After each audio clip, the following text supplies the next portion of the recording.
রুজ বাড়ানির দাবি লইয়া সিলেটের বাগানোর খাম ফালাইয়া রাস্তাত আন্দোলন করাত লামছইন চা শ্রমিক অকল। শনিবার তারা সিলেট টু এয়ারপোর্ট রোডও আঠাইয়া বিক্ষোভ করছেন। আন্দোলনও থাকা চা শ্রমিক অকলে কইছেন ওখন তারা 120 টাকা রোজ ফাইন। এই রোজ কোনো যুক্তির ভিতরে পড়ে না, এটা অন্যায়। তারা এখন রোজ কম করে হইলেও 300 টাকা করে করার দাবি তুলছেন।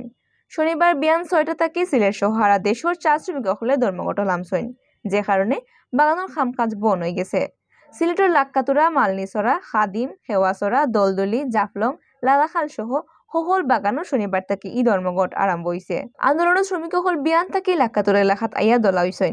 কয়েকবারে মিলাইয়া তারা বিক্ষোভ করছেন। এক সময় বিয়ান 11টার সময় তারা এয়ারপোর্ট রোড আঠাইয়া বিক্ষোভ করছেন। আধা ঘন্টার লেখান আঠাইয়া রাস্তায় দুইও সাইডে লম্বা জাম লাগছিল। এই সময় মানুষের খুব কষ্ট হয়েছে। বিদেশের প্যাসেঞ্জার সকল ফুরছিলা খুব পেরেশানির মাঝে। ফ্লাইট নিয়ে মিস হয়ে যায় ও চিন্তা তাসলা তারা।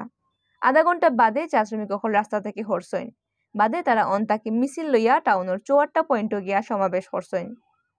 বাংলাদেশ চা শ্রমিক ইউনিয়নের সিলেট বিলের সভাপতি রাজু গোয়ালায় কইছেন রোজ 120 টাকা থেকে বাড়াইয়া 300 টাকা করার দাবি লইয়া তারা আগস্টের 8 তারিখ থেকে আন্দোলন করিয়া আইরা।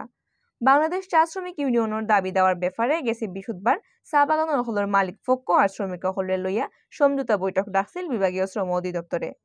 এই বৈঠকও মালিক ফকর কেউ আইসেন না। কোনো সিদ্ধান্ত ছাড়াও বৈঠক শেষ হয়েছে, যে কারণে শনিবার বিয়ান 6টা থেকে দেশের সকল চা বাগানের শ্রমিক সকলে ধর্মঘট আরম্ভ করছেন।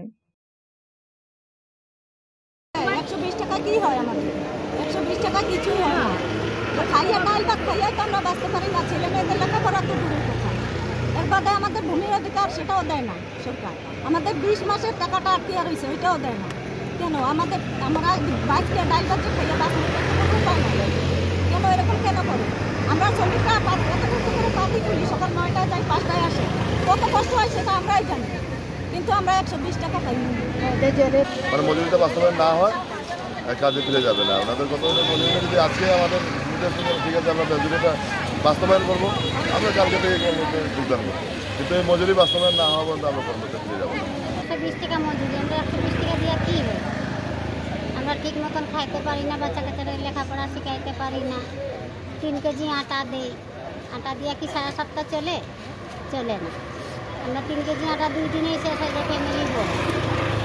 আর 2 জন কামলা দিয়ে আমরা 120 টাকা দিয়ে কী হয়?